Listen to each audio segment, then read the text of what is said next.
ഇടതുപക്ഷ ജനാധിപത്യ മുന്നണിയുടെ നേതൃത്വത്തിൽ 3 ജാഥകൾ ആരംഭിക്കുന്നതിൻ്റെ ഭാഗമായിട്ടാണ് ഇന്ന് വടക്കൻ മേഖല ജാഥ,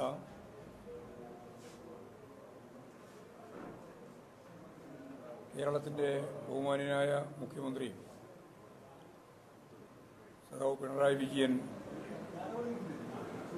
കുമ്പളയിൽ വെച്ച് ഉദ്ഘാടനം ചെയ്യാൻ പോകുന്നത്.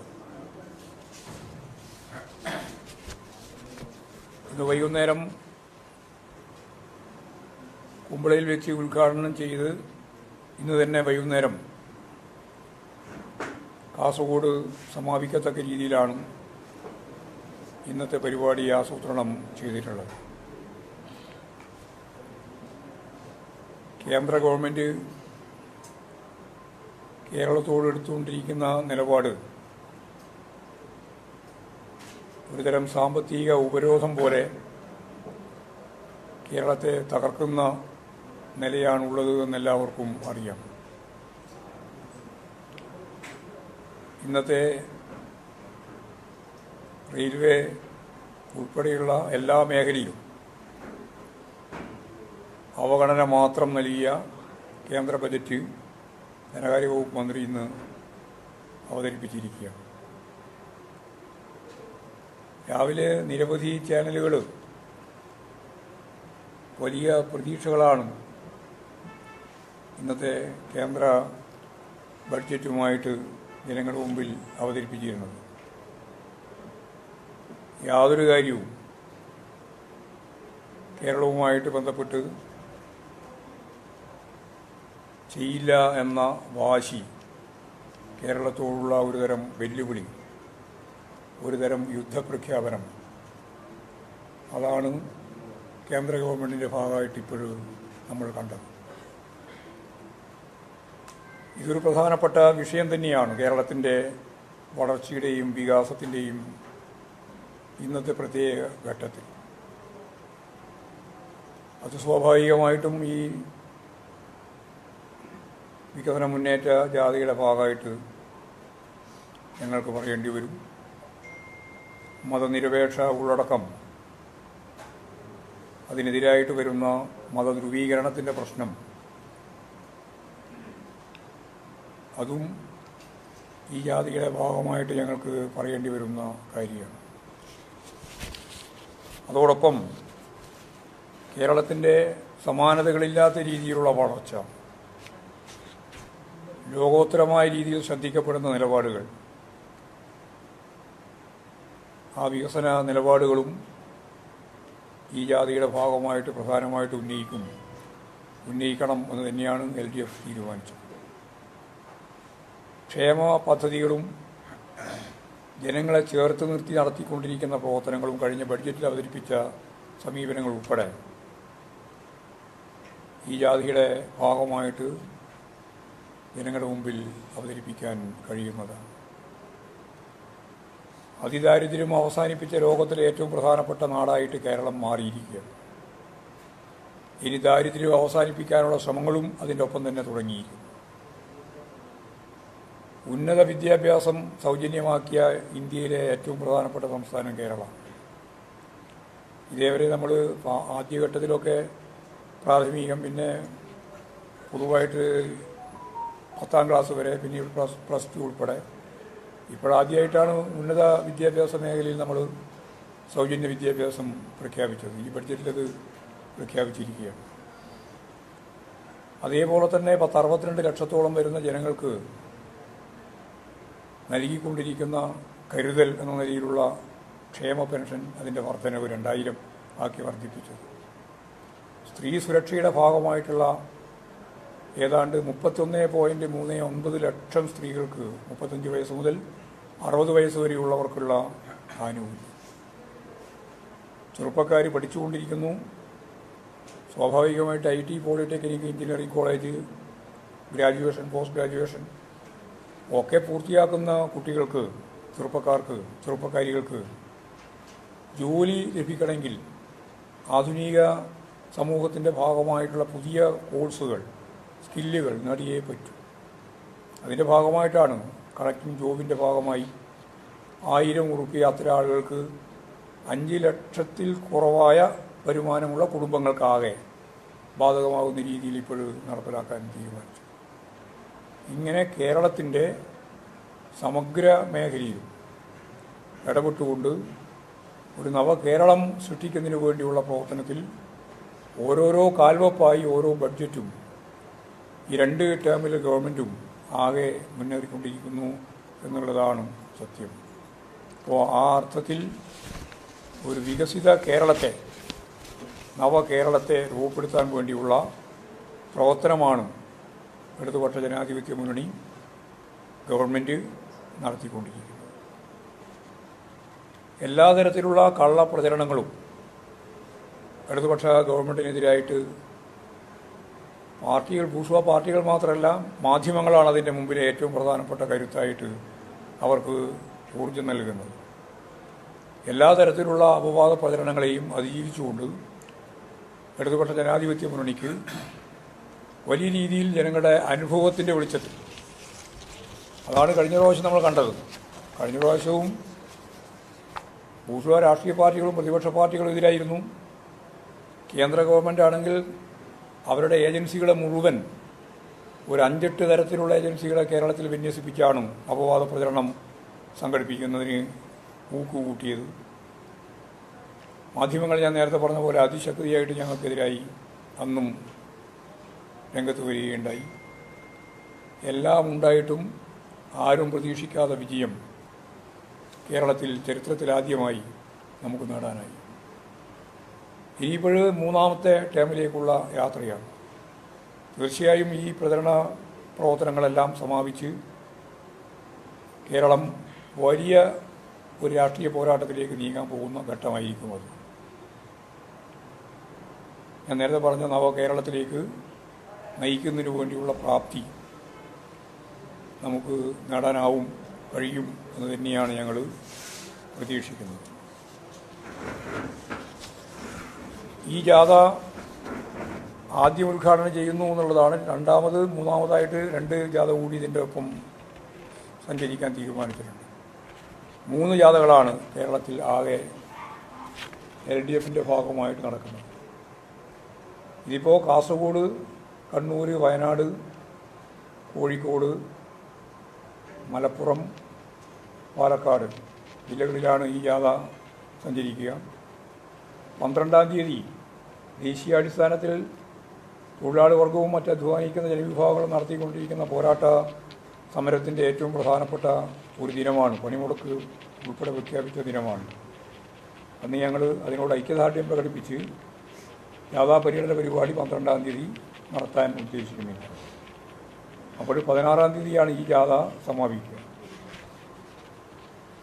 മധ്യ കേരളത്തിൻ്റെ ഭാഗമായിട്ടുള്ള ജാഥ എറണാകുളം, ഇടുക്കി, കോട്ടയം, പത്തനംതിട്ട ആ ജില്ലകളിലാണ് പര്യടനം നടക്കുക.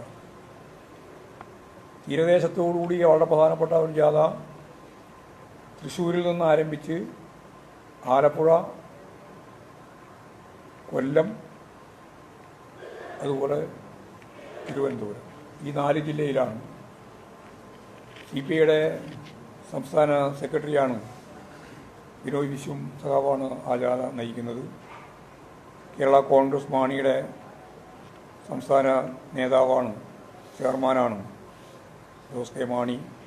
അദ്ദേഹമാണ് എറണാകുളം മേഖലയിലുള്ള ജാഥ നയിക്കുക. എല്ലാ ജാഥകളും ഒരു ദിവസം രാവിലെ ഒരു പരിപാടി, അതിനുശേഷം ഉച്ചയ്ക്ക് ശേഷം 3 പരിപാടി എന്ന രീതിയിലാണ് ക്രമീകരിച്ചിട്ടുള്ളത്. വലിയ ജനകീയ മുന്നേറ്റം സൃഷ്ടിക്കാൻ ഈ ജാഥക്ക് സാധിക്കും. എല്ലാം ഓരോ മണ്ഡലത്തിൽ ഓരോ പരിപാടി എന്ന നിലയിലാണ് ആസൂത്രണം ചെയ്തിട്ടുള്ളത്. ആ പരിപാടികളെല്ലാം വിജയിപ്പിക്കുന്നതിന് വേണ്ടിയുള്ള തയ്യാറെടുപ്പിലാണ് ഇടതുപക്ഷ ജനാധിപത്യ മുന്നണിയാകെ ഒറ്റക്കെട്ടായിട്ട് ഉള്ളത്. ഈ ജാഥയോടൊപ്പം ഇടതുപക്ഷ ജനാധിപത്യ മുന്നണിയുടെ എല്ലാ പാർട്ടി നേതാക്കളും ഇവിടെ പങ്കെടുക്കുന്നുണ്ട്.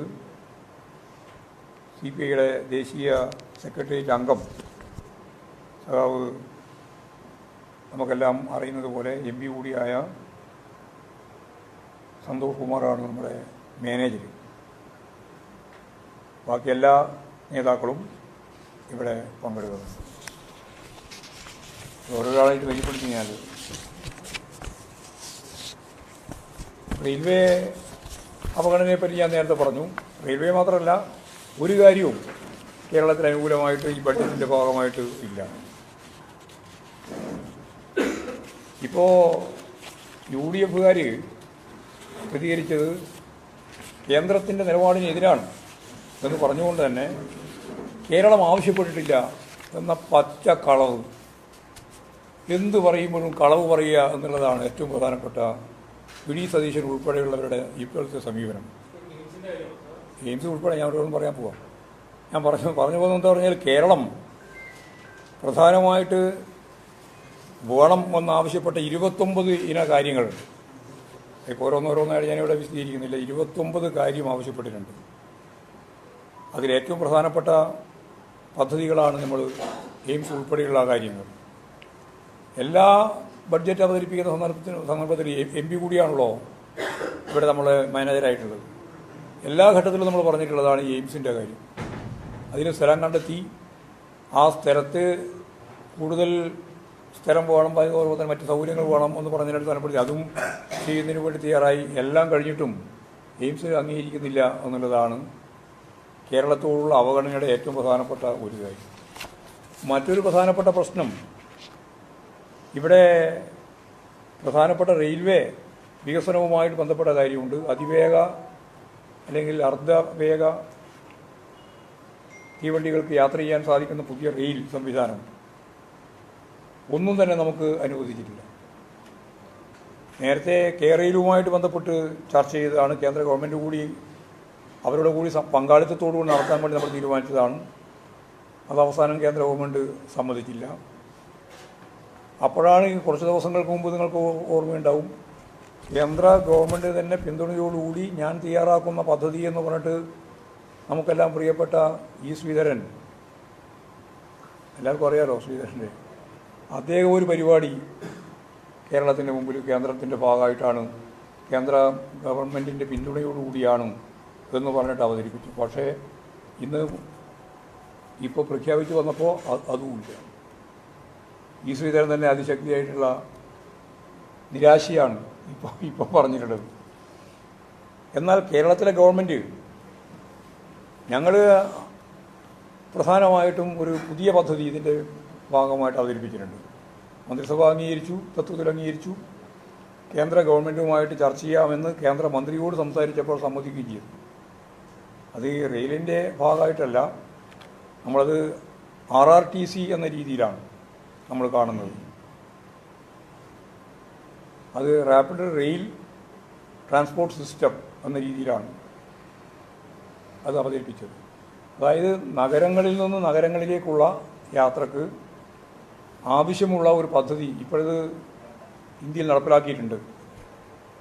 അതിൻ്റെ ഒപ്പം ചേർന്നുകൊണ്ട് കേരളത്തിലും നടപ്പിലാക്കാൻ സാധിക്കുമെന്നുള്ളതാണ് വകുപ്പ് മന്ത്രിയുമായിട്ട് സംസാരിച്ചപ്പോൾ ഉണ്ടായിട്ടുള്ള ഒരു ധാരണ. അത് പ്രഖ്യാപിക്കപ്പെട്ടിട്ടില്ല, ഇപ്പോഴും അതും പ്രഖ്യാപിച്ചിട്ടില്ല. ഞങ്ങളെ സംബന്ധിച്ചിടത്തോളം ഒരു കാര്യം വളരെ വ്യക്തമായിട്ട് ചൂണ്ടിക്കാണിച്ചിട്ടുണ്ട്. ആര് മുന്നോട്ടേക്ക് വെക്കുന്നു എന്നുള്ളതല്ല, കേരളത്തിന് ആവശ്യമുള്ള അതിവേഗ അല്ലെങ്കിൽ അർദ്ധവേഗ ട്രെയിനും അതുപോലെ തന്നെ പാതയും വേണം. അത് ഇന്നയാളായിക്കോളാം എന്നുള്ള നിർബന്ധവും ഞങ്ങൾക്കില്ല. നേരത്തെ ഞങ്ങൾക്ക് കിട്ടിയ ഒരു വിവരം, കേന്ദ്ര ഗവൺമെൻറ്റിൻ്റെ ഭാഗമായിട്ട് ശ്രീധരൻ മുന്നോട്ടേക്ക് വെച്ച നിർദ്ദേശത്തിന് പിന്തുണയില്ല എന്നാണ് ഞങ്ങൾക്ക് നേരത്തെ കിട്ടിയ മനസ്സിലാക്കാൻ കഴിഞ്ഞ കാര്യം. അതാണെങ്കിൽ, അത് സമ്മതിക്കുകയാണെങ്കിൽ അതിലും ഞങ്ങൾക്ക് തർക്കമുള്ള കാര്യമല്ല. ഇനി അതില്ലെങ്കിൽ ഈ പറയുന്ന RRTCയുടെ ഭാഗമായിട്ടുള്ള പദ്ധതിയിലേക്ക് പോകാൻ നമുക്ക് സാധിക്കണം. അത് മിക്കവാറും തൂണിൽ തന്നെയാണ്, ശ്രീധരൻ പറഞ്ഞതുപോലെ തന്നെയാണ്. പിന്നെ വളരെ അപൂർവം മാത്രമേ മറ്റ് ഗുഹയായാലും അതുപോലെ തന്നെ പ്രതലായാലും വേണ്ടി വരും. പരമാവധി തൂണുകളിൽ തന്നെയാണ്. അപ്പോൾ ചെറിയ സ്ഥലം മാത്രമേ ഏറ്റെടുക്കേണ്ടി വരുള്ളൂ. കേരളത്തിന് സൗകര്യപ്രദമായ കാര്യമാണ്. അതിപ്പോഴും മന്ത്രിസഭ അംഗീകരിച്ചിട്ടുണ്ട്. ഇപ്രാവശ്യത്തെ ബഡ്ജറ്റിൽ 100 കോടി രൂപ ടോക്കൺ അനുവദിക്കുകയും ചെയ്തിട്ടുണ്ട്. അത് കേരളത്തിൻ്റെ ഒരു പ്രത്യേക കാര്യമാണ്. പക്ഷേ അത് ഇവിടെ കേന്ദ്ര ഗവൺമെൻറ് ഇതൊന്നും അംഗീകരിക്കാൻ ഈ ധനകാര്യ വകുപ്പിൻ്റെ ഭാഗമായിട്ട് മുമ്പോട്ടേക്ക് വെച്ച ബഡ്ജറ്റിൽ ഇതൊന്നും വെക്കാൻ തയ്യാറായിട്ടില്ല എന്നുള്ളതാണ് കാണാൻ സാധിച്ചിട്ടുള്ള കാര്യം. അതുപോലെ നമുക്ക് ലഭിക്കുമെന്ന് വിചാരിച്ചിരുന്ന ഒന്നാണ് നമ്മുടെ ആയുർവേദ മേഖലയിലുള്ള ഗവേഷണ പ്രവർത്തനത്തിൻ്റെ ഭാഗമായിട്ടുള്ള ഒരു ഇൻസ്റ്റിറ്റ്യൂട്ട്. അതും പ്രഖ്യാപിച്ചിട്ടുണ്ട്, പക്ഷേ കേരളത്തിനില്ല. അതിൻ്റെ ഭാഗമായിട്ടുള്ള ഒരു കാര്യവും കേരളത്തിനില്ല. അങ്ങനെ എല്ലാ അർത്ഥത്തിലും കേരളത്തെ അവഗണിക്കുന്ന ഒരു നിലപാടാണ് യഥാർത്ഥത്തിൽ സ്വീകരിച്ചിട്ടുള്ളത്. പിന്നെ കേരള ഗവൺമെൻറ് ഇപ്രാവശ്യം വളരെ പ്രധാനമായിട്ടും കണ്ട ഒരു കാര്യം ജലപാതയാണ്. നമ്മൾ ആവശ്യപ്പെട്ട 29 എണ്ണത്തിൽ ജലപാത വളരെ പ്രധാനപ്പെട്ടതായിരുന്നു. ആ ജലപാതക്കും യാതൊരു തരത്തിലുള്ള പദ്ധതിയും കേന്ദ്ര ഗവൺമെൻറ്റിൻ്റെ ഭാഗമായിട്ട് ഇല്ല. പിന്നെ ഈ ധാതു ഖനനത്തിന് വേണ്ടിയുള്ള പ്രവർത്തനത്തെ സംബന്ധിച്ച് നമ്മുടെ ഇപ്രാവശ്യത്തെ ബഡ്ജറ്റിൽ ഇടതു പഠനത്തിന് വേണ്ടി ഗവൺമെൻറ് ഒരു പരിപാടി വെച്ചിട്ടുണ്ട്. എന്നാൽ ഇന്ത്യയിലെ വിവിധ സംസ്ഥാനങ്ങളിലെ ധാതു ഖനനവുമായി ബന്ധപ്പെട്ട് കേന്ദ്ര ഗവൺമെൻറ് ഇപ്പോൾ ഇന്നത്തെ ബഡ്ജറ്റിനകത്തൊരു കാര്യം പറഞ്ഞിട്ടുണ്ട്. പക്ഷേ അതൊന്നും പൊതുമേഖലയിലല്ല. അത് മുമ്പേ അവർ ശക്തിയായിട്ട് കൊണ്ടുവന്നതാണ്, നമ്മളതിന് എതിർത്തതാണ്. അത് സ്വകാര്യ മേഖലയ്ക്ക് ഈ പ്രധാനപ്പെട്ട ധാതു ഖനനത്തിന് സൗകര്യം നൽകുക എന്നുള്ളതാണ്. അത് യഥാർത്ഥം നമുക്ക് എതിരായിട്ടുള്ള ഒന്നാണ്.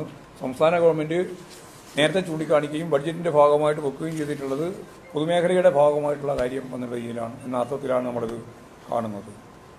അതാണ് അത് സംബന്ധിച്ച് പറയാനുള്ളത്. അപ്പോൾ കേരളത്തെ പൂർണ്ണമായിട്ടും നിരാശപ്പെടുത്തിയ ഇതേവരെ തുടർന്നു വരുന്ന BJP ഗവൺമെൻറ്റിൻ്റെ ധനകാര്യ നിലപാടിനോടൊപ്പം ഇപ്പോഴും ഞങ്ങൾ അങ്ങനെ തന്നെയാണ്. ആര് പറഞ്ഞാലും ഒരു തരത്തിലുള്ള മാറ്റവും വരുത്തില്ല എന്ന നിലപാട് സ്വീകരിച്ചു കൊണ്ടുപോകുന്ന ഒരു സമീപനമാണ് ഉള്ളത് എന്ന കാര്യം കൂടി ഇതിൻ്റെ ഭാഗമായിട്ട് ഇന്നാണ് ഇത് അവതരിപ്പിച്ചത് എന്നുള്ളതുകൊണ്ടും കുറേയും കൂടി വിശദമായിട്ടുള്ള പഠനം നാളെയാകുമ്പോഴേക്കാണ് നമുക്ക് പൂർണ്ണമായിട്ടും കിട്ടുക. അതിനടിസ്ഥാനപ്പെടുത്തിയിട്ട് നമുക്ക് പറയാൻ കഴിയും. പക്ഷേ കേരളത്തിന് ഒന്നുമില്ല എന്നുള്ളതുകൊണ്ട് പ്രത്യേകമായ പഠനമൊന്നും അതിൻ്റെ ഭാഗമായിട്ട് ആവശ്യമില്ലാതിരിക്കുന്നു എന്നുള്ളതാണ് സത്യം.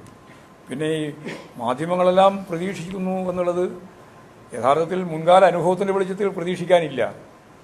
പക്ഷേ അങ്ങനെയാണല്ലോ നമ്മളെല്ലാവരും പ്രതീക്ഷിക്കുക. അപ്പോൾ ഒന്നുമില്ലാതിരിക്കുമ്പോൾ വലിയ നിരാശയും. സത്യം പറഞ്ഞാൽ നരേന്ദ്രമോദി ഗവൺമെൻറ്റിൻ്റെ കൃത്യമായ നിലപാട് ഒരേ ഒരു ഇടതുപക്ഷ ബദലായ കേരളത്തെ പരിപൂർണമായിട്ടും ഉപരോധം തീർത്ത് തകർക്കുക എന്നുള്ളത് തന്നെയാണ്. അതിൻ്റെ തുടർച്ച കൂടിയാണ് ഇപ്രാവശ്യത്തെ ബഡ്ജറ്റിലും പ്രതിഫലിച്ചിട്ടുള്ളത് എന്നുള്ളതാണ് പറയാനുള്ളത്. ഇതാണ് പൊതുവായിട്ട് പറയാനുള്ളത്. കാസർഗോഡ് ഞങ്ങൾ വരുമ്പോൾ കാസർഗോഡിൻ്റെ വളർച്ച എന്ന് പറയുന്നത് അതിൻ്റെ ഏറ്റവും പ്രധാനപ്പെട്ട ദീപം കാസർഗോഡേക്ക് വരാനും കാസർഗോഡ് നിന്ന് ഒരു തലപ്പാടിയിലേക്ക് പോകാനും ഒക്കെയുള്ള പണ്ടത്തെ ഒരു അവസ്ഥയും ഇന്നത്തെ അവസ്ഥയും തമ്മിലുള്ള വ്യത്യാസം യാത്ര ചെയ്യുന്നവർക്ക് അനുഭവിക്കുന്നവർക്കെല്ലാം കൃത്യമായിട്ട് അറിവുള്ളതാണ്.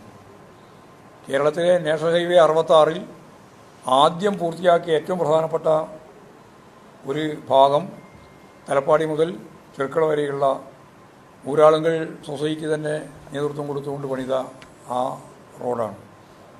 അതിമനോഹരമായ ആ റോഡിലൂടെയാണ് ഞങ്ങൾ യാത്ര ആരംഭിക്കാൻ പോകുന്നത്, അങ്ങോട്ട് പോകുന്നതും ഇങ്ങോട്ട് വരുന്നതും. യഥാർത്ഥത്തിൽ അതൊരു വലിയ നമ്മുടെ കാസർഗോഡ് ജനതയുടെ മൈൻഡ് സെറ്റ് തന്നെ മാറുന്ന രീതിയിലാണ് ആ വികസനത്തിൻ്റെ ഭാഗമായിട്ടുള്ള നാട്ടം. അതെല്ലാവരും അനുഭവിക്കുന്ന ഒരു കാര്യമായതുകൊണ്ട് ഞാൻ പ്രത്യേകിച്ച് പറഞ്ഞു എന്ന് മാത്രമേ. അപ്പോൾ നമുക്ക് നല്ല മാറ്റം കാസർഗോഡ് ഉൾപ്പെടെയുള്ള മേഖലയിൽ കഴിഞ്ഞ 10 വർഷത്തിനിടയിൽ കാസർഗോഡിൻ്റെ ഏറ്റവും പ്രധാനപ്പെട്ട എല്ലാ കാലത്തും ഉള്ള ഒരു പ്രധാനപ്പെട്ട പരാതി ഇവിടെ ജീവനക്കാർ വരും അപ്പോൾ തന്നെ പോകും.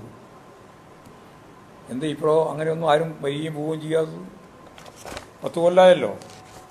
കൃത്യമായ നിലപാട് സ്വീകരിച്ചുകൊണ്ടാണ് കാസർഗോഡിലേക്ക് വരുന്നവരെ കാസർഗോഡ് നിന്ന് അപ്പോൾ 2 മാസം കഴിയുമ്പോഴോ 1 മാസം കഴിയുമ്പോഴോ തിരിച്ച് തിരുവനന്തപുരത്തേക്കോ കൊല്ലത്തേക്കോ തിരിച്ചു കൊണ്ടുപോവുക എന്നുള്ള നില തുടരുകയായിരുന്നു. അതാണ് ഈ ഇടതുപക്ഷ മുന്നണി ഗവൺമെൻറ് ഉറച്ച നിലപാട് സ്വീകരിച്ചിട്ട് അങ്ങനെ അനുവദിക്കില്ല എന്ന സമീപനം സ്വീകരിച്ചത്.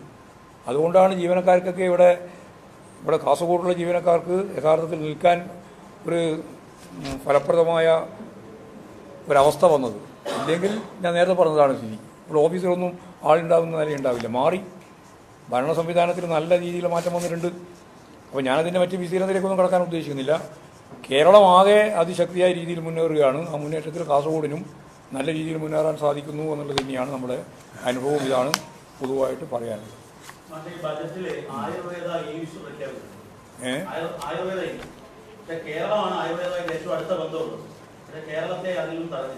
അത് ഞാൻ പറഞ്ഞല്ലോ, കേരളത്തിൽ ഏറ്റവും കൂടുതൽ ആവശ്യപ്പെട്ട ഒന്ന്, പ്രധാനമായിട്ടും വേണ്ടത് ഒന്നുകൂടി, ഇന്ത്യയുടെ വിവിധ മേഖലയിൽ നിന്നുള്ള പ്രധാനപ്പെട്ട ആളുകൾ വന്ന് ചികിത്സിക്കുന്ന ഒരു കേന്ദ്രം കേരളമാണ്, ആയുർവേദ മേഖലയിൽ പ്രത്യേകിച്ച്. അതിന് ഇൻസ്റ്റിറ്റ്യൂട്ട് അനുവദിച്ചില്ല. നമ്മളിപ്പോൾ ഇവിടെ കേരളത്തിൽ വലിയ ഒരു ഇൻസ്റ്റിറ്റ്യൂട്ട് പ്രഖ്യാപിക്കുക, അതിൻ്റെ പ്രവർത്തനം ഉദ്ഘാടനം ചെയ്യാൻ പോവുകയാണ്. പ്രവർത്തനമല്ല, അത് തുടങ്ങാൻ തന്നെ പോവുകയാണ്. പക്ഷേ കേന്ദ്ര ഗവൺമെൻറ്റിൻ്റെ ഭാഗത്തുനിന്ന് ആ ഇൻസ്റ്റിറ്റ്യൂട്ട്, അതുപോലുള്ളൊരു ഇൻസ്റ്റിറ്റ്യൂട്ട് ഇന്ത്യയിൽ പ്രഖ്യാപിച്ചപ്പോഴും നമുക്കില്ല. ഇതാണ് പ്രശ്നം. നോക്കണം.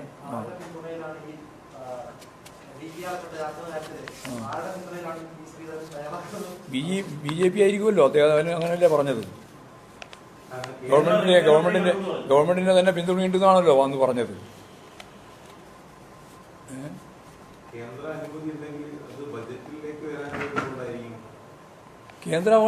കേന്ദ്രത്തിന്റെ പിന്തുണയില്ല. ഞാനതല്ലേ പറഞ്ഞത്. ഞങ്ങൾ ഈ RRTC പ്രഖ്യാപിക്കാൻ ഇടയായത് ഈ പറഞ്ഞ നമ്മുടെ ബഹുമാനായ ശ്രീധരൻ അംഗീകരിച്ച് പ്രദർശിപ്പിച്ചല്ലോ, നമ്മൾക്കെല്ലാം കണ്ടല്ലോ. ആ കണ്ട പരിപാടിക്ക് കേന്ദ്ര ഗവൺമെൻറ്റിൻ്റെ റെയിൽവേയുടെ അംഗീകാരം ഉണ്ടോ എന്നതിനെ സംബന്ധിച്ചിടത്തോളം ബന്ധപ്പെട്ടപ്പോൾ ഞങ്ങളതിനെപ്പറ്റി ഒന്നും ആലോചിച്ചിട്ടില്ല എന്നവർ പറഞ്ഞതിൻ്റെ പശ്ചാത്തലത്തിലാണ് ആ പദ്ധതിയെ സംബന്ധിച്ചിടത്തോളം ഞങ്ങളൊരു നിലപാട് സ്വീകരിച്ചത്. അങ്ങനെയാണ് RRTCയിലേക്ക് പോയത്. വെറുതെ ആവശ്യമില്ലാതെ പദപ്രയോഗമൊന്നും പറയേണ്ടില്ല. അത് നിങ്ങൾക്ക് പറയാം. ഞങ്ങളെന്തിനാണ് ശ്രീധരനെ പോലുള്ളൊരു ബഹുമാന്യ മനുഷ്യനെ അങ്ങനെ പൊള്ളയായിട്ടുള്ള, ഒരാഗ്രഹമാണ്.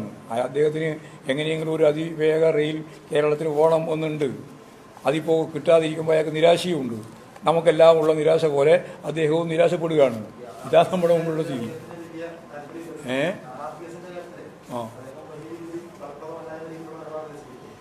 അതെ, അത് അദ്ദേഹത്തിൻ്റെ പരിപാടി കിട്ടുമെന്ന് വിചാരിച്ചിട്ടാണല്ലോ. ഇനിയിപ്പം എങ്ങനെയാ പറയാമെന്ന് പറയാൻ പറ്റില്ല. പ്രതീക്ഷിക്കാൻ എല്ലാവർക്കും അവകാശമുണ്ടല്ലോ.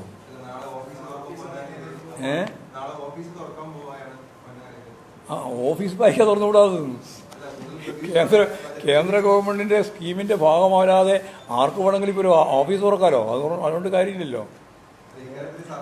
ഞങ്ങൾക്കതിൽ തർക്കമില്ല. ഞാൻ നേരത്തെ പറഞ്ഞു, ഒരു തർക്കമില്ല. ശ്രീധരൻ്റെ ഭാഗമായിട്ട് ഉന്നയിക്കപ്പെട്ട കാര്യം കൂടി ചേർത്ത് നമുക്ക് ചർച്ച ചെയ്ത് ആവശ്യമായ രീതിയിലുള്ള ഒരു സമ്മതം കേന്ദ്ര ഗവൺമെൻറ് തരികയാണെങ്കിൽ അതും നമുക്ക് ആലോചിക്കാം. വെറുതെ ആവശ്യമില്ലാണ്ട് നമ്മൾ ചർച്ച ചെയ്യുന്നത് എന്തായാലും.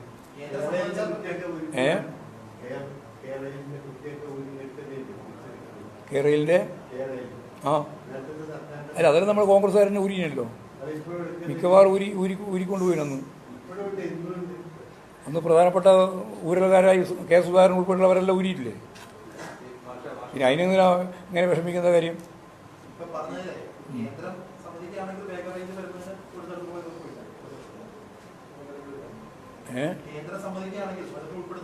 കേന്ദ്രം സമ്മതിക്കാണ്ട് ഒരു റെയിലും വരൂല.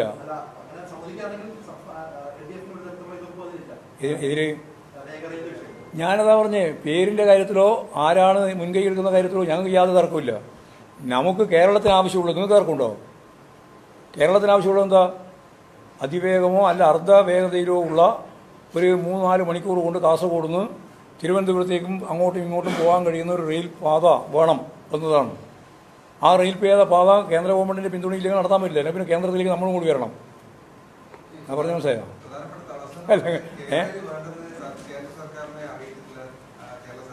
ആര്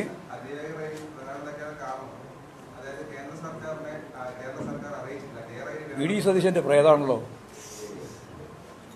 ചോദ്യമെല്ലാം കേൾക്കുമ്പോൾ. അങ്ങനെയുണ്ട്. അങ്ങനെ ഉണ്ടാകുക? കേരളയിൽ തരേണ്ടുന്നതിൻ്റെ ഏറ്റവും പ്രധാനപ്പെട്ട ഏജൻസി കേന്ദ്ര ഗവൺമെൻറ്റല്ലേ.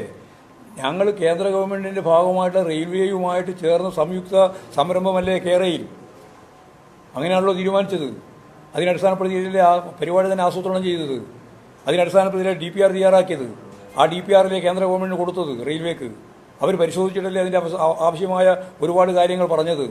പക്ഷേ അതെല്ലാം വെച്ചപ്പോൾ ഒരു ഘട്ടത്തിലെത്തിയപ്പോൾ രാഷ്ട്രീയമായ അവരുടെ ഏറ്റവും പ്രധാനപ്പെട്ട ഇടപെടൽ എന്നുള്ളതുകൊണ്ട് അവരത് ഒഴിവാക്കിയിരിക്കുകയാണ്. അതിന് അനുവാദം തരില്ല എന്ന നില സ്വീകരിച്ചിരിക്കുകയാണ്. അതുകൊണ്ട് അതിന് മറുപടി കിട്ടായില്ല എന്ന് പറയണ്ടേ. മറുപടിയിൽ എത്ര പ്രാവശ്യം പറഞ്ഞ ഏത് അതെ, മെഡിക്കൽ കോളേജിൽ ഒന്നും ഉണ്ടായിരുന്നല്ലോ, ശുദ്ധശൂന്യതയിലായിരുന്നല്ലോ. മെഡിക്കൽ കോളേജിൻ്റെ സ്ട്രക്ചറല്ലേ ഉണ്ടായിട്ടുള്ളൂ. അതിനെ മെഡിക്കൽ കോളേജ് ആക്കിയല്ലോ. അത് ഇടത് പറഞ്ഞ മെറിറ്റല്ലേ, അത് കണ്ടാൽ മതി. പൂർണ്ണാവൊന്നുമില്ല, ഒറ്റ ദിവസം കൊണ്ടൊന്നും മെഡിക്കൽ കോളേജൊന്നും പൂർണ്ണാവില്ല. അതിന് എത്ര കൊല്ലമായി കണ്ണൂർ മെഡിക്കൽ കോളേജ് തുടങ്ങിയിട്ട്? അതും ഇതേപോലെ തന്നെയല്ലേ, ഒരുപാട് പ്രാബല്യങ്ങൾ പ്രശ്നങ്ങൾ ഒക്കെ ഉണ്ടാവും. അതൊക്കെ പരിഹരിച്ച് ഉത്തമമായ രീതിയിലുള്ള മെഡിക്കൽ കോളേജാക്കി നമുക്ക് കാസർഗോഡ് മെഡിക്കൽ കോളേജിനെ മാറ്റാനാണ് ഗവൺമെൻറ് ശ്രമിക്കുന്നത്. അതിപ്പോൾ ജില്ലാ ആശുപത്രി അങ്ങനെയാണ്, താലൂക്ക് ആശുപത്രിയും അങ്ങനെയാണ്. എത്ര രീതിയിൽ എത്ര വമ്പിച്ച മുന്നേറ്റമാണ് ഉണ്ടാക്കിയത്.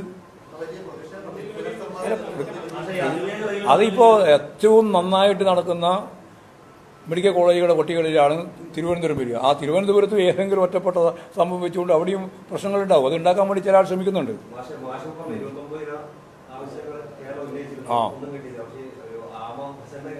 ആമ കിട്ടിയിട്ടുണ്ട്. മനസ്സിലായില്ല, ഞാനും ജയരാജനും കൂടി നേരത്തെ ഇത് സംബന്ധിച്ച് ചർച്ച ചെയ്തു. ഇത് ഹേഡിയായി ആമ വരിക, ഹേഡിയാ കടലാമ വന്നിട്ട് മുട്ടിക്കിടുക. അല്ലല്ല, ഞങ്ങൾ ആവശ്യപ്പെട്ടതൊന്നുമല്ല അത്. ഇതന്നെയല്ലേ പ്രതിഷേധം, അതിശക്തിയായ പ്രതിഷേധമല്ലേ. ഇനിയും പ്രക്ഷോഭങ്ങളും സമരങ്ങളൊക്കെ വേണ്ടി വരും. ഇനിയും നേരത്തെ പറഞ്ഞ പോലെ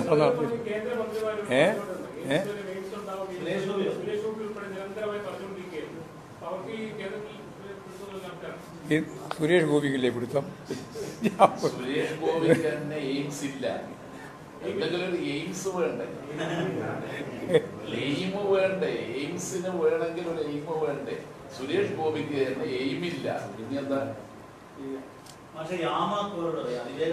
അല്ല, ആമയോടൊന്നും ഞങ്ങൾക്ക് വിരോധമില്ല. നാളെ പത്രത്തിൽ എഴുതണ്ട. ഗോവിന്ദന്മാരോട് ചോദിച്ചു ആമയോ എന്ന് പറഞ്ഞു എന്ന് പറഞ്ഞാൽ പിന്നെ ആമക്കെതിരായിരുന്നല്ലോ, അത് പ്രകൃതിക്ക് എതിരായിട്ടല്ലേ ജാഥാ നേതാവ് പറഞ്ഞതെന്നൊന്നും നാളെ പറയണ്ട. ഞാൻ ആമക്കും എതിരല്ല. പക്ഷെ എന്താ ആമ വളർത്തുന്ന കേന്ദ്രം എന്നുള്ളത് എനിക്ക് മനസ്സിലായിട്ടില്ല. അതുകൊണ്ട് പറഞ്ഞത് മാത്രമേ ഉള്ളൂ. ഞാൻ പറഞ്ഞത് നേരത്തെ പറഞ്ഞത് ഇതൊന്നുമല്ല. ഏറ്റവും പ്രധാനപ്പെട്ടത് ഒഴിവാക്കപ്പെട്ട UDFന്റെ അജണ്ടയിൽ ഇല്ലാതിരുന്ന നാഷണൽ ഹൈവേ 66 രാജ്യത്തിന് മാതൃകയാവുന്ന രീതിയിൽ ഊരാളുങ്കൽ സൊസൈറ്റിക്ക് കിട്ടിയിട്ടുള്ള ആദ്യത്തെ റീച്ച് എന്ന രീതിയിൽ തലപ്പാടി മുതൽ ഇവിടെ ചെറുക്കള വരെ 25 മിനിറ്റ് കൊണ്ട് ഓടിയെത്തിക്കാൻ സാധിക്കുന്ന ഒരു സുന്ദരമായിട്ടുള്ള റോഡ് ഗതാഗതം ഈ 66ന്റെ ഭാഗമായിട്ട്, നാഷണൽ ഹൈവേന്റെ ഭാഗമായിട്ട് വന്നിരിക്കുന്നു എന്നുള്ളതിന്റെ സന്തോഷമാണ് ഞാൻ പറഞ്ഞത്. ആ മൈൻഡ് സെറ്റ് നിങ്ങൾക്ക് എങ്ങനെയാ ബാധിക്കും? അത് നല്ല കാര്യമില്ല. എങ്ങനെയാണ് പറ, ഒന്നുകൂടി പറ. അത് പറഞ്ഞു തീർക്കുക. അത് പറയുന്നില്ലല്ലോ, നിങ്ങൾക്ക് പറയാൻ ധൈര്യം ചെയ്യുന്നില്ലല്ലോ. അനുഭവം തിരക്കില്ല, മോശമില്ലല്ലോ അല്ലേ? അല്ല, അത് നല്ലതല്ലേ? അല്ലേ?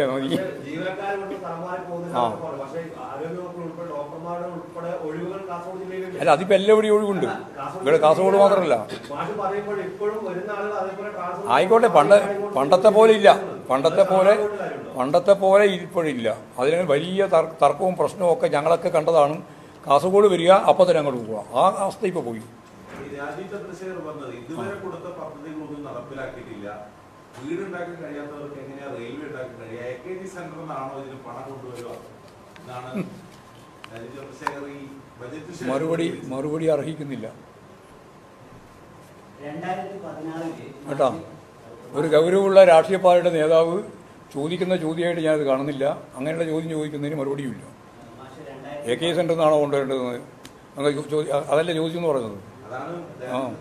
രാജീവ് ചന്ദ്രശേഖരൻ പറഞ്ഞതെങ്കിൽ ആ രാജീവ് ചന്ദ്രശേഖരന് മറുപടിയില്ല. അതല്ല, മറുപടി അർഹിക്കുന്നില്ല.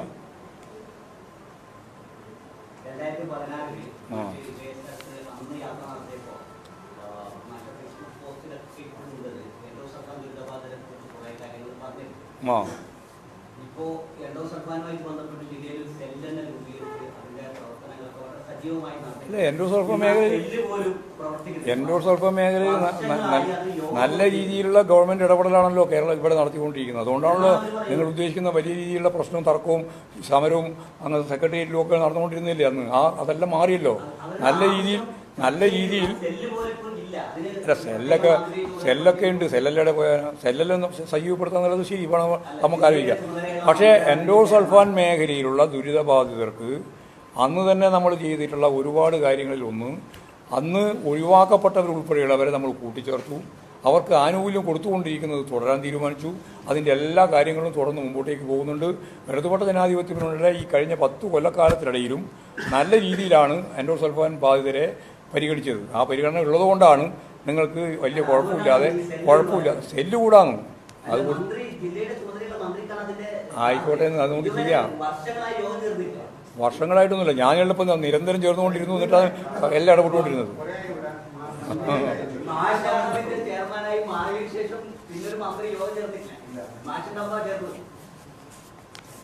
അത് നോക്കാം നമുക്ക് എന്താണ് ചെയ്യുന്നത്. അല്ല, പക്ഷേ അതുകൊണ്ട് എൻഡോസൾഫാൻ ബാധിതർക്ക് ഉള്ള കാര്യങ്ങളിലൊന്നും ഒരു വിട്ടുവീഴ്ചയും ഗവൺമെൻറ് ചെയ്തില്ല. അതിലും കൃത്യമായിട്ട് ചെയ്തുകൊണ്ടിരിക്കുന്നു, ഇപ്പം ചെയ്യുന്നുണ്ട്.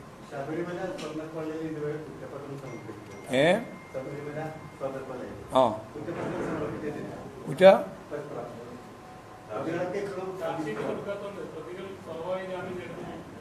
അതെ അന്വേഷണം നടത്തിക്കൊണ്ടിരിക്കുകയല്ലേ. പൂർണ്ണമായിട്ടും അന്വേഷണം പൂർത്തിയാകുമ്പോൾ കൊടുക്കുമായിരിക്കും. നമുക്കിപ്പോൾ നമ്മളല്ലല്ലോ കൊടുക്കേണ്ടത്. SIT അല്ലേ, കോടതി തന്നെ നിശ്ചയിച്ച SIT ആണ്. ആ കോടതി തന്നെയാണ് ഇപ്പോൾ പറഞ്ഞത്. ആദ്യം പറഞ്ഞ 10 കൊല്ലത്തെ കണക്കായിരുന്നു. ഇപ്പം നോക്കുമ്പോൾ അതിൻ്റെയും പിന്നിലേക്കുള്ള 10 കൊല്ലവും കൂടി ഉൾപ്പെടുത്തി. അങ്ങനെ വരുമ്പോൾ അപ്പോഴാണ് ഏറ്റവും പ്രധാനപ്പെട്ട ഒരു പ്രശ്നം വന്നത്. വാജി വാഹനം 10.5 കിലോ വരുന്ന പഞ്ചലോഹ സാധനമാണത്. പഞ്ചലോഹങ്ങൾ കൊണ്ട് ഉണ്ടാക്കിയതാണ്. അതിൽ സ്വർണം പൊതിഞ്ഞതുമാണ്. അതാണ് തന്ത്രിക്ക് കൊടുത്തത്. തന്ത്രിക്ക് കൊടുക്കേണ്ട യാതൊരു കാര്യമില്ല, കൊടുക്കാൻ പാടില്ല എന്നുള്ളതാണ് വ്യവസ്ഥ. അത് കൊടുത്തു. അതുപോലെ തന്നെ ആ വളരെ പ്രധാനപ്പെട്ട ഈ തൂൺ എന്ന് പറഞ്ഞാൽ അത് തയ്യാറാക്കിയിട്ടുള്ളത് പിന്നീട് നമ്മൾ കണ്ടല്ലോ, നല്ല പ്രതലത്തിലാണ്. പ്രതലം എന്ന് പറയുന്നത് ഈ കൊടിമരം തയ്യാറാക്കിയിട്ടുള്ളത് നല്ല സിമെൻ്റ് ഇട്ട ഒരു കട്ടയുടെ ഭാഗം ഉള്ള ഒന്നിൻ്റെ മേലെയാണ്. അപ്പോൾ ഒരു തരത്തിലും ചെതല് പിടിക്കാൻ സാധ്യതയുള്ളതല്ല. അപ്പോൾ ചെതല് പിടിച്ചു എന്ന് പറഞ്ഞിട്ടാണ് കൊടിമരം മാറ്റിയത്. കൊടിമരം മാറ്റിയപ്പോഴാണ് കൊടിമരവും പോയി, അതിനെ കത്തിക്കിടന്നാണ്. അങ്ങനെ എന്തൊരു വ്യവസ്ഥയാണ്. അതിന് മേലെ ഉണ്ടായിരുന്ന വാജി വാഹനവും തന്ത്രി കൊണ്ടുപോയി. മാത്രമല്ല, അതിനുവേണ്ടി കോടിക്കണക്കിന് രൂപ പിരിക്കുക മാത്രമല്ല, അതിനുവേണ്ടി നിരവധിയായ മേഖലയിൽ നിന്ന് സ്വർണം കിട്ടി. ഈ കിട്ടിയ സ്വർണവും ഈ പിരിച്ച പണവും ഒക്കെ എവിടെയാണ് എന്നുള്ളതിന് ഒരു പിടുത്തവും ഇപ്പോഴുമില്ല. കാരണം അതിനു വേണ്ടിയുള്ള മുഴുവൻ ചെലവും ഒരു വ്യക്തിയാണ് കൊടുത്തത് എന്നുള്ളത് വ്യക്തമാക്കപ്പെടുകയും ചെയ്തു. ഇങ്ങനെയെല്ലാമുള്ള കാര്യങ്ങൾ മുഴുവൻ കോടതിയുടെ മുമ്പിൽ വന്നപ്പോൾ കോടതി പറഞ്ഞു, നിങ്ങൾ ഈ പറഞ്ഞ 19 മുതലുള്ളതല്ല, 19ൻ്റെ പിന്നോട്ടേക്ക് ഒരു 10 കൊല്ലവും കൂടി പരിശോധിക്കണമെന്ന് പറഞ്ഞു. ഈ എല്ലാ പരിശോധനയും കൂടി വരുമ്പോഴേക്ക് ചാർജ് ഷീറ്റ് കൊടുക്കുക എന്നുള്ളത് അത്ര എളുപ്പമുള്ള കാര്യമില്ലല്ലോ. ആ അന്വേഷണത്തിൻ്റെ ഭാഗമായിട്ട് കാര്യങ്ങൾ മുഴുവൻ പുറത്തു വരട്ടെ. എല്ലാ അന്വേഷണവും പുറത്തു വരട്ടെ. അന്വേഷണത്തിൻ്റെ ഭാഗമായിട്ട് നിങ്ങൾക്കായിരിക്കും ഇപ്പോൾ ഈ മുമ്പത്തെ ഒരു ഊർജ്ജമില്ല. ഈ സ്വർണം സഖാക്കൾ കൊണ്ടുപോയി എന്നെല്ലാം പറഞ്ഞിട്ടാണല്ലോ പറഞ്ഞത്. സോണിയാഗാന്ധിൻ്റെ വീട്ടിലേക്ക് 2 പ്രാവശ്യം പോയപ്പോൾ ഈ പെരുങ്കള്ളന്മാർ 2 ഒപ്പം ഉണ്ടായിരുന്നു എന്നുള്ളതും, അതുപോലെ നമുക്കെല്ലാം അറിയുന്നത് പോലെ അന്നത്തെ ദേവസ്വം ബോർഡ് പ്രസിഡൻറ്റും ഉണ്ടായിരുന്നു എന്നുള്ളതും, ഇന്നത്തെ UDFൻ്റെ കൺവീനറായിട്ടുള്ള അന്നത്തെ പ്രധാനപ്പെട്ട നേതാവ് ഇന്നും അന്നും നേതാവ് തന്നെയാണ് അല്ലേ. പിന്നെ അവിടുത്തെ MP ഇവരെല്ലാം കൂടി ചേർന്നിട്ടാണല്ലോ സോണിയാഗാന്ധിയെ കണ്ടത്. എന്തിനാണ് സോണിയാഗാന്ധിയെ കാണുന്നത്? എന്തടിസ്ഥാനത്തിലായിരുന്നു? ആരാണ് സോണിയാഗാന്ധിയെ കാണാൻ വേണ്ടിയിട്ട് സംവിധാനം ഉണ്ടാക്കി കൊടുത്തത്? പറഞ്ഞിട്ടില്ലല്ലോ. അടൂർ പ്രകാശും പറഞ്ഞിട്ടില്ല, അതുപോലെ തന്നെ ആൻഡോ ആന്റണിയും പറഞ്ഞിട്ടില്ല. അതുപോലെ മറ്റാൾ മരിച്ചുപോയി. ഇപ്പോൾ എല്ലാവരും പറയുന്നത് അയാളാണ് ഉത്തരവാദി. ആര്? ഈ ദേവസ്വം ബോർഡിൻ്റെ പ്രസിഡന്റ് പ്രയാർ ഗോപാലകൃഷ്ണൻ. ഇപ്പം നമുക്ക് ചോദിക്കാൻ പറ്റില്ല, അദ്ദേഹം ഇല്ല. പിന്നെ എന്തടിസ്ഥാനത്തിലാണ് ഇവരവിടെ പോയി 2 പ്രാവശ്യമെങ്കിലും മിനിമം കണ്ടു എന്നുള്ളത് വ്യക്തമാണല്ലോ. അപ്പോൾ ഇതെല്ലാം പുറത്തു വന്നപ്പോൾ പിന്നെ SITയും വേണ്ട കോൺഗ്രസ്സിന്, UDFന്.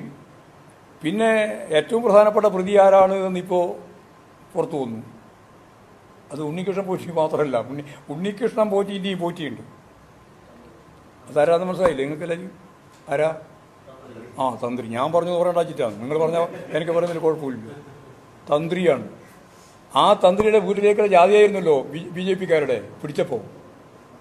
ഇപ്പോൾ നമുക്കറിയുന്ന ED വന്നപ്പോൾ ഒരാളടുത്ത് മാത്രം കയറിയില്ല, ബാക്കി എല്ലായിടത്തും കയറിയിട്ടുണ്ട്. EDക്ക് തന്ത്രിനെ പേടിയാണ്.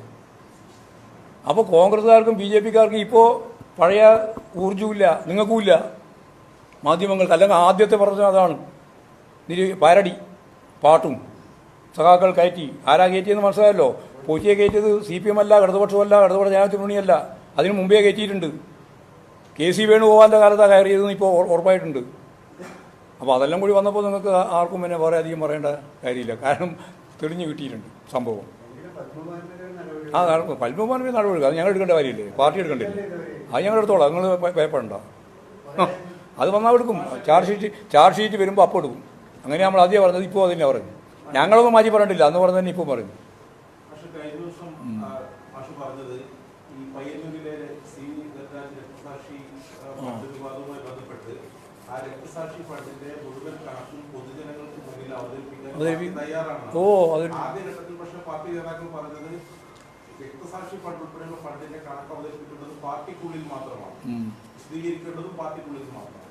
അപ്പോൾ ആ നിലപാട് മാറ്റത്തിൽ അല്ല, നിലപാട് മാറ്റാനും ഒരു കാര്യം ഉണ്ടായിട്ടുള്ളൂ. പൊതുവേ ഇതെല്ലാം പാർട്ടിക്കുള്ളിലാണ് അവതരിപ്പിക്കുന്നത് പറയുമ്പോൾ നിങ്ങൾ മനസ്സിലാക്കേണ്ടത്, പാർട്ടിയുടെ കണക്ക്, പാർട്ടി സെൻട്രൽ കമ്മിറ്റിയുടെ കണക്ക്, സംസ്ഥാന കമ്മിറ്റിയുടെ കണക്ക്, ജില്ലാ കമ്മിറ്റിയുടെ കണക്ക്, ഏരിയ കമ്മിറ്റിയുടെ കണക്ക്, എല്ലാ കണക്കും സുതാര്യമാണ്. എല്ലാം ഇലക്ഷൻ ഇതാണ് രജിസ്ട്രേഷനുള്ളൊരു പാർട്ടി, രജിസ്റ്റർ ചെയ്യപ്പെട്ട പാർട്ടിയാണ് ഈ പാർട്ടി എല്ലാ കൊല്ലവും കൃത്യമായിട്ട് കണക്ക് അവർക്ക് സമർപ്പിക്കുന്നുണ്ട്. അത് പൊതു സ്വത്താണ്. ആ സമർപ്പിക്കുന്നത് എല്ലാവർക്കും കിട്ടും, മനസ്സിലാക്കാനും കഴിയും. അത്രയുണ്ട്. അതുകൊണ്ടല്ലേ പത്രത്തിൽ വരുന്ന കാണുന്നില്ല നിങ്ങൾ, ഇത്രയാണ് ഓരോരുത്തരുടെ ആസ്തി സത്ത് നിലപാട് സംഭാവന വാങ്ങി ഇത്രയാണെന്നെല്ലാം വരുന്നത് വെറുതെ വരുന്നതല്ല. ഇതെല്ലാം എല്ലാ പാർട്ടികളും കൊടുക്കണം. അങ്ങനെ കൊടുക്കുന്നുണ്ട്, പാർട്ടി കൊടുക്കുന്നുണ്ട്. അതിന് പുറത്ത് വരുന്നതാണ് യഥാർത്ഥത്തിൽ ഇത് രക്തസാക്ഷി ഫണ്ട്. രക്തസാക്ഷി ഫണ്ട് പാർട്ടി ഫണ്ടല്ലല്ലോ, രക്തസാക്ഷി ഫണ്ട് വേറെ തന്നെയുള്ള ഫണ്ടാണ്. അത് തർക്കമായിട്ട് വന്നപ്പോൾ ഞാൻ തന്നെയാണ് പറഞ്ഞത്, ആ ഫണ്ടിൻ്റെ കണക്ക് കൃത്യമായിട്ട് ജനങ്ങളുടെ മുമ്പിൽ അവതരിപ്പിക്കാൻ പാർട്ടിക്ക് യാതൊരു പ്രയാസമില്ല. എപ്പോൾ അവതരിപ്പിക്കും. ഞങ്ങളൊരു നയാ പൈസ അതിൻ്റെ ഭാഗമായിട്ട് കട്ടുപോകുന്ന ഒന്നല്ല. ചൂരൽമല ദുരന്തമുള്ളവർക്ക് 230 വീടുണ്ടാക്കി കൊടുക്കുന്നവരായിട്ട് ഒരു വീടും കൊടുക്കാതെ ആ സ്ഥിതിയല്ല ഞങ്ങളെ സംബന്ധിച്ച്. അത് പറയുമ്പോൾ നിങ്ങൾക്ക് അതിലും താല്പര്യം ഉണ്ടാവില്ല. 230 വീടാ കൊടുക്കുമെന്ന് പറഞ്ഞേ. 100 വീട് മറ്റേ കോൺഗ്രസിൻ്റെത്, 100 വീട് മറ്റേ രാഹുൽ ഗാന്ധിൻ്റെത്, പിന്നെ ഒരു 30 വീട് UDF-ൻ്റെ, പിന്നെ ഗവൺമെൻറ്റിൻ്റെ ഉണ്ട്. ശരി, അവസാനിപ്പിക്കാം. അപ്പോൾ എല്ലാവരുടെയും പൂർണ്ണമായ പിന്തുണ ഞങ്ങളെ ജാഥക്കുണ്ടാവണം എന്ന് പറയാനാണ്. ശരി.